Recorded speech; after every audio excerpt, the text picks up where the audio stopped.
What's up, guys? We are back. Fitness Profit Multiplier here, Anthony and Jimmy. Today, we're going to be talking about your numbers. You need to know your numbers. And so many gym owners that we talk to fly blind, hope and pray that people come in. They think they're doing good. They look at their bank account. They got money in the bank. They're like, I'm doing good. But it's way beyond that. This business is very, very complicated. And you need to know your numbers. You need to know these things that we're going to talk about. And if you do, you're going to be way better off because what gets tracked gets measured, and what gets measured gets improved. So you got to keep that in mind. You need to know your numbers. So sing that chant for me, guys. I need to know my numbers. So me and Jimmy are going to break down what you need to actually know and what are the important metrics. Because I think some people do track numbers, but they track like vanity metrics. Right. And those numbers don't mean anything. Exactly. This is such a cool topic, dude. I love this. I love this because there was a time for both of us in our businesses where we weren't tracking our numbers great. Like we weren't doing a great job at a certain point in our business, right? Because it was like, oh, well, I got revenue and I got profit. And at least we were looking at profit margin from the very beginning, you and I. It was always like, revenue, profit margin, payroll, all this stuff. We're like looking at our P&Ls and really like looking at that stuff. But I know that I personally didn't do a great job of tracking as detailed as I do now my sales process, right? And my retention numbers, right? So these things were a little bit less tracked in the beginning. And so I didn't know what my goals were each month. And I didn't know what my percentages looked like and what skills I needed to improve. So we want to dive into that and show you guys that there's certain things you need to look at in your P&L. There's certain things you need to look at in your sales system. And then there's certain things you need to look at on your retention side to really know what goals you're shooting for and what things are most important for you to do to improve your business. Because we could give you all the leads in the world, but if your bucket is so leaky that every one of those leads just falls right back out, it's not going to help you. Or if every one of those leads doesn't convert on the phone, right? We have to look at this entire process to really help people with their businesses. And if we don't know all these numbers, then we don't know how to diagnose what it is that you need to get the best help possible. Okay. Yeah. And like I said, there are certain numbers that you need to know. And I always feel like we can all do better with tracking our numbers. I'm not a math guy. I hate math. I love counting money, but I hate math. So you guys gotta, even though you might hate math like I do, these are so important to track. So Jimmy, let's get it started. Let's try to start from the top. What are the most important numbers? Like if somebody's listening to this has no idea about anything, what should they be tracking when it comes to their fitness business? Okay. So we start from the top and there's no idea at all, right? Now we can look at the business from a business side. Is the business healthy, right? So if we know the business is healthy, we want to look at top line revenue. We want to look at payroll costs, other fixed expenses, and then we're looking at total profit, right? So we need to look at all of those numbers to make sure that our business is healthy or not healthy. Now, it depends on where you're at in your business in terms of how much top line revenue you're doing and how many staff you have and what stage you're in to where your profit is and where your payroll is and your rent and all this kind of stuff. Because obviously your rent is going to be higher in the beginning as a percentage of your gross than it is later on, right? Because for example, if you take a space and you're paying $5,000 a month, right? And you're only making $1,500, but then 5 years later, you're making $80,000 a month and you still have that same $5,000 rent. It's very different, right? So in the beginning, some of these numbers can be fudged a little bit, but as a general rule of thumb, when we're looking at your business as a whole and we're looking at these percentages, right? Typically, you want your rent to be somewhere between 10 and 15% of your top line, right? And that's going to progress over time, but hear me out here, okay? 10 and 15% of your top line is rent, right? Then you have your payroll expense. which shouldn't really be all that far above 25%, in my opinion. And you can get it a little bit lower than that too, by making sure that you take care of your people well and you have a little bit of a leaner team. Okay. Then we have some other expenses and all this kind of stuff. But if we look at it and we have 25% payroll, 15% on the rent side, right? We're at 40% there. So we have another 60% to screw around with and figure out what that's going to look like. So some of that can go towards coaching. Some of that can go towards marketing, right? A lot of times marketing is going to be that 10% range, maybe a little bit less than that, right? And that's kind of what we're looking at to know if your business is healthy. But the marker of a healthy business, typically in the fitness space, is if you're profiting 30% or more at the end of the day, right? At the full end of the day, you're profiting, 30% or more. Did I say 30%? You said, yeah, you're good. Okay, 30% or more. Now, 50% is that phenomenal number that we're all trying to get to, right? Which Anthony and I really started this because that's where we're at, really, right? 50% margins. So getting to 50% margins is not easy, but there's a process to it. And it starts with knowing those numbers and knowing where you're going to go. But if you're at 30% margin, pretty good. If you're at 10% margin, get on the phone and talk to us immediately. If you're at 10%. Yeah. And most guys are at that lower number because they're just all these expenses add up quickly. We kind of talked about that last time to kind of go through your expenses. Yeah. But one of the other things I'm going to say too is you're going to have this in phases. As I started scaling myself out of my business, I became less profitable because my payroll went up because I had more people to take over my test. But now I have more freedom, more time back for myself. So 100%. It depends on what side of the business you are, what stage you're in, where you're at. So, but as long as you still know those percentages and where you're at, you're fine. And you could say, okay, I'm going to take on another employee, but they're going to do the sales role for me. So it's going to take that off my plate. Then it's worth that extra, 10% of total that it would be, whatever that number is. Yeah, exactly. And I'm totally on the same page with you, Anthony. It's like, as you go through different stages in your business, as you want more freedom or need to grow a better, more robust business, you have to make these trade-offs, right? So some months and some quarters, your profit margin is not going to be 30%. It might be 20 because you had to hire another staff member and train them up.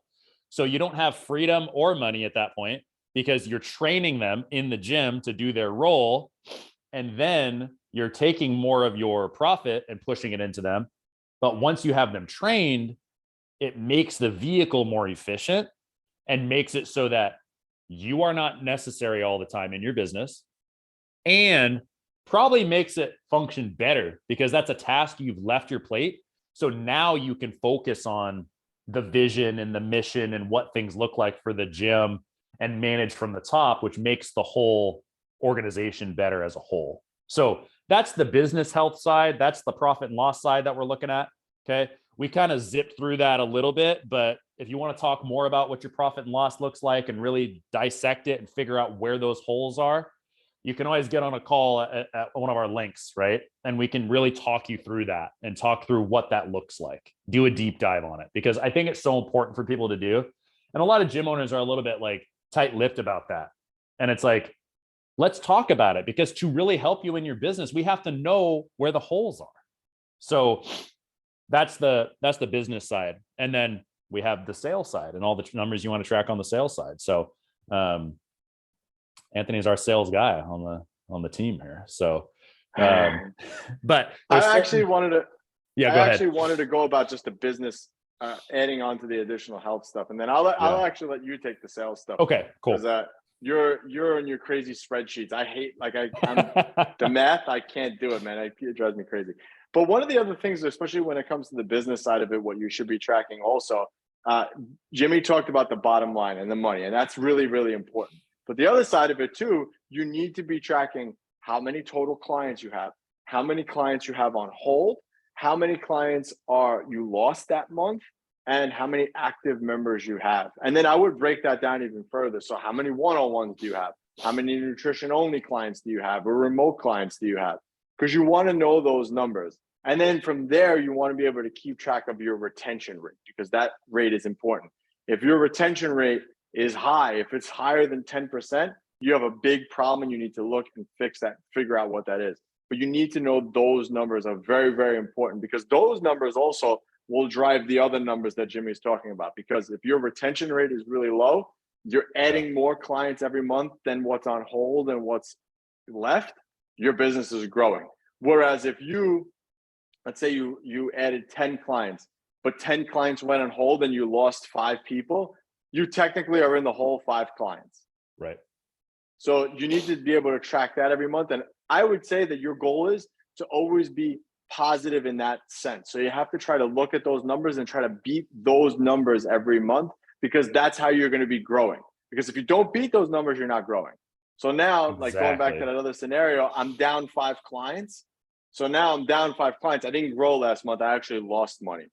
And I know what you're probably thinking. Well, you're talking about a hold. Someone went on hold, which happens to all of us, right? People get sick, they go on vacation, they get injured, whatever happens. They're not paying you. So you lost that revenue that you would have gotten. And it's just what happens as part of it. So you have to always try to be ahead of all that.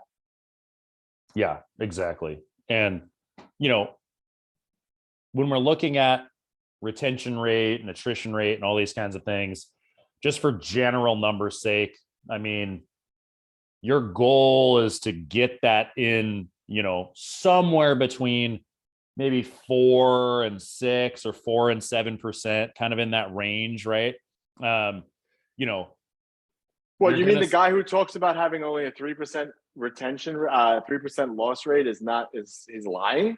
Well, I think that you can make data say whatever you want it to say, right?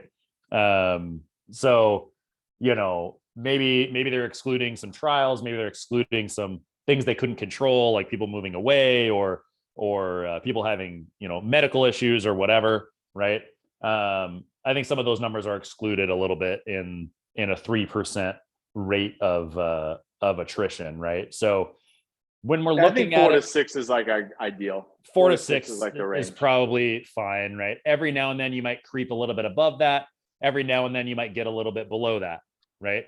Which is fine. But if your attrition rate is somewhere around 10%, there's probably a problem, right? That needs to be fixed on that side of things.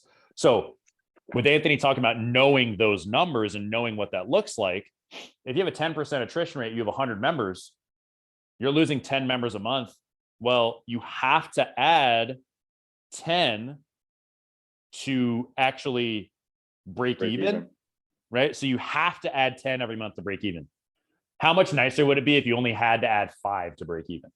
Yeah. Right? And that's what we're talking about on that side of things, right? So you got to know those numbers as well. And you got to know who's on freeze as well, right? The freezes are something to track. It doesn't necessarily mean that that client is lost forever, but they're lost for the next month. Yep. So that's revenue you have to backfill. So that if you know these numbers, you can kind of predict what your revenue is going to look like, right? And you know how many trials or how many front-end offers you sell on average. So you can predict these numbers and know where the money's coming from and know how much you're going to make next month within a couple grand. You'll know already, so you can predict it, which is nice because then, you know, you can plan your life around that. So knowing those numbers helps you predict revenue and helps you know what actions you need to take to correct the course that you're on. So yeah. Anything else on that one before I jump into the sales tracking? No, man, let's go right into the sales. So do you want to do it? Do you want me to do it? Doesn't matter. I mean, I can do it. You can always chime in on it. Yeah. I'll do the outlay of it. So, okay. So when you're looking at your sales tracking, right? A lot of people just track, did I close them? Did I not close them? Right? I got a lead. Did I close them? Did I not close them? Right? And half the time, gym owners don't track anything. They're just like, oh, I got a lead. I'm going to call them once or email them back and hope they come in. And then maybe I'll close them. Like, but they don't have any of these numbers tracked anywhere. Like it's mind boggling to me that this is even a thing. but none of these numbers are tracked at all for a lot of gym owners. So we have to go through with a fine-tooth comb what all these numbers are that you need to track in your sales process, because there's a lot of them, right? And you need to track every single one to, one, know that your sales team is doing their job so that they track it all, and two, so that you know where the holes are and where they need the most help, or where you need the most help if you are the sales associate at your facility that you own. Okay. So we have to look at this from the top down. So we have our first action. Our first thing is leads. How many leads are you getting? Right? That's number one. Okay. They become a lead. How many leads are you getting? I was just going to say, what do you constitute a lead? What do you constitute a lead? That Right? is the question. Yeah. A lead is name, email, phone number, opt in through website, referral, or social media advertising. Or a walk-in. Or a walk-in. Yeah. We just don't get a lot of those. So we don't think about it. We get every now and then we get walk-ins, but I don't know. Anthony's in New York, so maybe he gets more walk-ins than me, but I'm out in. Not as much as I wish we did. But. Yeah. I know. That's why we need these other sources, right? But if you have name, phone number, and email from somebody that has intent to buy, that is what we consider a lead. So if somebody's filling out a form on your website for like a lead magnet, like some sort of free guide or something, I wouldn't necessarily consider that a lead, right? I know it's called a lead magnet, but they're not doing it with the intent to participate in your service, right? So yeah. So when we look at a lead, what constitutes a lead? Form fill, website, digital, calls, right? Calls and walk-ins are kind of the same, right? And then we're looking at form fills on all those things, and referrals. Okay. So somebody refers somebody in, that you get their contact information, they're a lead now. They go into your lead nurture sequence, right? So good question though. I've got to clarify that for people, right? So you have your lead number. That's number one. Okay. Did you call them? How soon did you call them? So that's another metric, right? How soon was the first call after the form submit? Okay. Did you connect? If you didn't connect, how many calls did it take for you to connect with the lead? Okay. So we have lead, dials, connects. Okay. Those are the first three. So it's lead, dials, connects. Okay. Did the call connect? From LDC. Yeah, sure. We can make some acronym for it, I guess. So did you connect with the lead? Yes, no. Okay. How many calls did you call them? Right. Because if you didn't connect with the lead, you've only called them 4 times, call them more. Right. If you call them 6 times, you still didn't connect with the lead, they can go into a nurture follow-up sequence where they get emails and text messages from you, and maybe they get a call every quarter or something. Right. But if you haven't called them 6 times, call them again. Right. Lead, dial, connect. Okay. Next, if you connected, did you set an appointment? Okay. If you set the appointment, did they show for the appointment? If they showed for the appointment, did you close them? And if you're closing them on a front end trial based offer, did they convert over to your continuity offer? Because you can sell them a continuity offer right from the beginning, and there's different models there. But those are all the numbers that you have to make sure that you're tracking in your sales process. So let me go back from the top. Okay. LDC BSC. There you go. You guys can remember that. Yeah, leads, we got to make that. Dials, connects, book, show, and close. Yep. Anthony, say that one more time for the group out here. Yeah. LDC BSC. Leads, dials, connects, booked, show, close. And this is the cool part, is that when you start tracking all these different numbers, and Jimmy, I'm cutting you off. I'm sorry, bud. You're good, man.